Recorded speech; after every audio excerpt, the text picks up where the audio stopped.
Tällä videolla käydään läpi, miten tullaan Rahuli Home City Centeriin. Tämähän on tällä keskellä. Tuolla on pizzeria.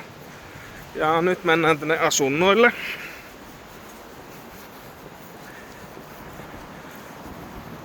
Täällähän ei ole semmoista PIN-koodinäppäimistöä, mutta me ollaan toimitettu teille linkki. Ja ulko-oven on tämmönen oma. Mä syötän tähän nytten koodin. Niin katsotaan mitä tapahtuu. Ja se ovi aukeaa. Sitten vaan mennään sisään. Tässä on hissi. Tai voidaan sitten kävellä. Kaikki asunnot on kakkoskerroksessa.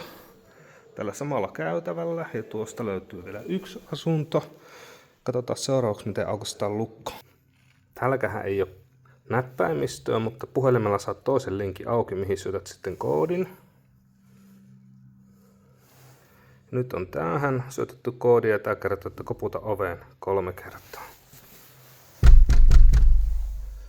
Katsotaan sitten mitä tapahtuu. Ovi aukeaa.